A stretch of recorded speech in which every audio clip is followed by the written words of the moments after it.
Apakah kamu tahu kalau jumlah orang yang meninggal karena diabetes itu 3 kali lebih banyak daripada orang yang merokok? Iya, jika saya makan sebuah coklat di depan umum, tidak ada yang komentar. Tapi ketika saya merokok, mereka bilang kalau rokok itu bisa membunuhmu. Tapi, apakah kamu tahu kalau penyebab utama dari kanker paru-paru sebenarnya bukan karena sebatang rokok, tapi karena DNA yang kamu miliki? Kamu bisa saja merokok selama bertahun-tahun, tapi tidak ada hal buruk yang menimpamu. Semua serangan yang terjadi saat ini kepada industri rokok hanyalah untuk membatasi petani tembakau. Sebelum kamu mengetik hal negatif di kolom komentar, perlu saya sampaikan kalau ini merupakan argumen yang dibuat-buat oleh pemenang Toastmaster Internasional Muhammad Kotani pada pidatonya yang berjudul The Power of Words pada tahun 2015. Kotani berusaha menunjukkan kepada para pendengar betapa hebatnya sebuah kata untuk mempengaruhi pemikiran orang lain. Bahkan jika kata yang diucapkan itu adalah cerita yang dibuat-buat atau berita hoax. Saya rasa ini sangat relevan di momen sekarang, di mana kita berada pada tahun politik.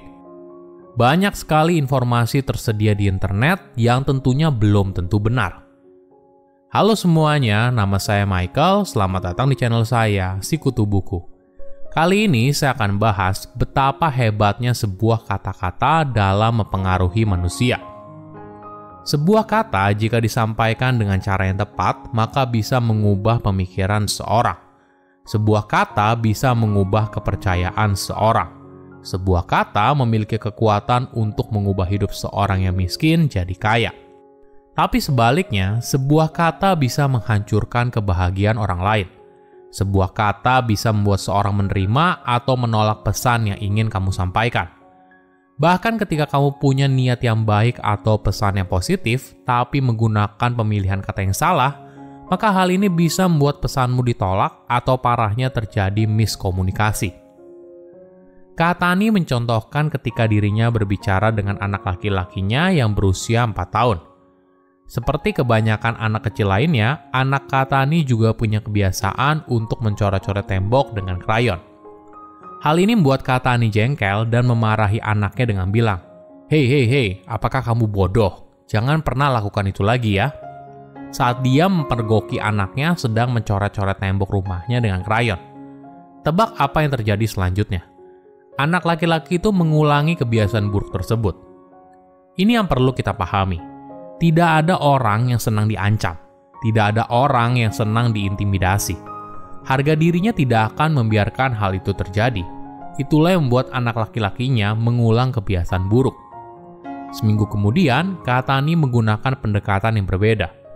Kali ini, ketika dia melihat anak laki-lakinya ingin mencoret-coret tembok, dia lalu bilang, "Sayang, sini, jangan lakuin itu, kan kamu sudah besar sekarang." Alhasil, anak itu tidak melakukannya lagi, karena harga dirinya yang ingin menjadi sosok sebagai anak yang besar. Di sisi lain, sebuah ucapan bisa menghancurkan hidup seseorang. Kotani bercerita tentang temannya yang bernama Nasser. Dia sangat sayang dengan ayahnya, mengidolakannya, dan berusaha melakukan segala cara untuk membuat ayahnya senang. Tapi sayangnya, ayah Nasser tidak mudah untuk terpesona dan bahkan setelah bertahun-tahun mencoba, tetap saja ayahnya terlihat kurang puas. Di tahun pertama Nasser kuliah, dia berhasil mendapatkan nilai A, dan dia berpikir kalau nilai ini bisa membuat ayahnya bangga. Nasser lalu menelpon ayahnya untuk menyampaikan berita baik ini. Namun sayangnya, sang ayah malah bilang, "Nanti papa telepon lagi ya, papa lagi sibuk." Kalimat "papa lagi sibuk" menghancurkan hati Nasser. Dia mulai bergaul dengan teman yang salah, mulai mabuk-mabukan, menggunakan obat terlarang, dan sebagainya. Apa yang terjadi? Nasser merasa jika satu-satunya orang yang sangat dia pedulikan ternyata tidak peduli dengan apa yang berhasil dicapai olehnya, maka buat apa dirinya juga peduli hal tersebut? Hingga suatu hari, Kotani mendapat telepon dari rumah sakit kalau Nasser sedang berada di ICU karena mengalami overdosis. Sebuah kata memiliki kekuatan. Sebuah kata bisa menjadi kekuatanmu. Kamu bisa mengubah hidup seseorang, menginspirasi mereka, dan membuat dunia menjadi lebih baik. Sebuah ucapan bisa menjadi senjata terkuat yang kita miliki. Namun sayangnya, tidak banyak orang yang sadar. Mereka tidak benar-benar memperhatikan kekuatan sebuah ucapan.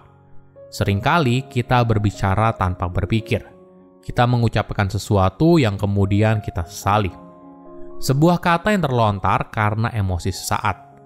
Jika kamu membaca sejarah, kamu akan melihat bagaimana sebuah kata bisa memberikan dampak pada sebuah masyarakat atau sebuah negara. Kamu akan menemukan bagaimana seorang pemimpin menggunakan kata-kata untuk menyebarkan kebencian dan kekerasan, yang pada akhirnya berujung pada perang dan kehancuran.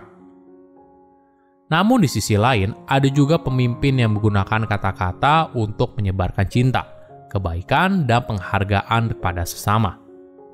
Apa yang membuat sebuah kata-kata begitu kuat? Mungkin hal ini ada pada makna dan interpretasi. Ketika sesuatu terjadi pada kita atau ketika seorang mengatakan sesuatu kepada kita, kita punya pilihan untuk memberikan makna positif atau negatif di baliknya. Mungkin saja reaksi pertama kita merupakan sesuatu yang sifatnya spontan, tapi kita tetap punya kendali untuk mengambil alih dan menata ulang makna dari ucapan tersebut. Misalnya begini, kamu tiba-tiba mendapatkan kabar kalau kamu di PHK. Apakah ini artinya kamu adalah orang yang gagal? Apakah artinya kamu tidak bisa kerja? Atau di sisi lain, kamu hanya sedang mengalami ketidakberuntungan saja? Makna yang kita berikan dari ucapan seorang kalau kamu di PHK akan menentukan bagaimana hidupmu ke depannya. Kamu tetap punya kendali dalam keadaan seburuk apapun. Bagaimana dengan kata-kata yang kita ucapkan kepada diri sendiri? Mungkin kita pernah atau sering melakukan dialog internal. Ini yang harus kita perhatikan. Bagaimana sebuah kata-kata bisa membentuk perilaku, kepercayaan, dan mindset secara keseluruhan. Jika kita seringkali memberikan label kepada diri sendiri kalau kita adalah orang yang bodoh setiap kali melakukan kesalahan, mungkin saja hal ini bisa menghambat kita untuk jadi kreatif atau mencoba hal baru. Di sisi lain, jika kamu rutin mengatakan kepada diri sendiri kalau kamu adalah pribadi yang kuat dan mampu menghadapi segala tantangan hidup, mungkin saja tanpa kamu sadari, kamu sedang memupuk kepercayaan diri yang sangat berguna dalam menavigasi kehidupan sehari-hari. Perlu dipahami, emosi yang kita rasakan, peristiwa yang kita alami, dan kemampuan kita berinteraksi dengan orang lain, semuanya dikendalikan oleh kata-kata. Jika kita ingin punya kendali atas hidup yang kita jalani, maka kita harus menyadari betapa besarnya potensi kekuatan sebuah kata yang kita ucapkan pada diri kita dan orang lain. Silahkan komen di kolom komentar pelajaran apa yang kalian dapat ketika tahu informasi ini. Selain itu, komen juga mau informasi apa lagi yang saya review di video berikutnya. Saya undur diri, jangan lupa subscribe channel YouTube Sikutu Buku. Bye-bye.